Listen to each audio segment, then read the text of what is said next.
Hello team, Seychelle here. Docusign just released their new user interface, so I'm going to walk you through how we're going to write contracts now using Docusign.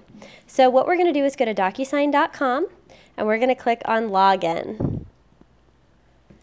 Then from there, we're going to go to putting in our username, which is barbara@vanpoole.com. And we're going to put in our password. You can find that on our login templates. Then you're going to be taken to a home screen. This looks different than what it used to. A couple things you want to take a look at is you can see envelope statuses now on the home screen, where you can see what's awaiting our signature, out for signature, completed, and expiring soon. There are two different areas where you can get help as well in case you need it. You can find it in the toolbox down here, and also two videos over on the right-hand side of the screen. If we're going to send a document, we're going to start with a new envelope. Okay, and now everything is going to be in one screen instead of taking us to a bunch of different tabs. We're going to choose if we want to find the file on our computer or if we want to find it online. If we want to find it on our computer, we can actually link Dropbox directly to this document. So if we click on Dropbox, what it'll do is ask you for your prompt for your username and password, and you're going to click username and password and then click allow. And then what's going to happen is your files are now going to show up right in our system. How awesome is that? You don't have to go browsing anymore.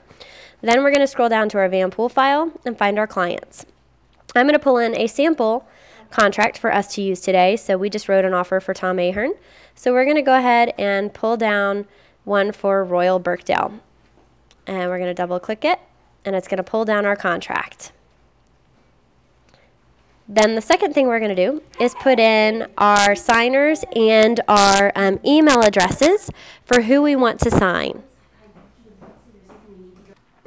Now we're going to type in our recipient email address and recipient name. So type in our email address, our name, add, since I would like to be a CC or a carbon copy when the contract is signed, I'm going to add myself as a carbon copy. Now if I want to send to my client, then I will add him as a signer. Now there is a diagram that can be out now that allows you to see who's sending and who it goes to. We can also rearrange the order and which we want the diagram to go to if we decide we want the diagram order to go in a different way. Then we're going to type in a message for our client.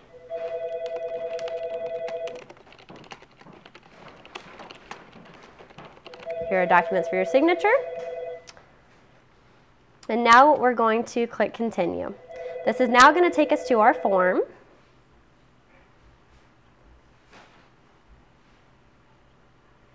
And we can click and choose now where we're going to drag our signatures, just like we've done traditionally in Docusign before.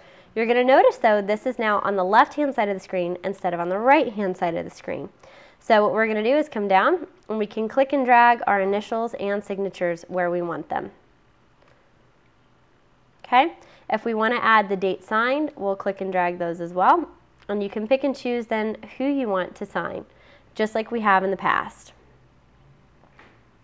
Okay? And you'll work your way through the contract,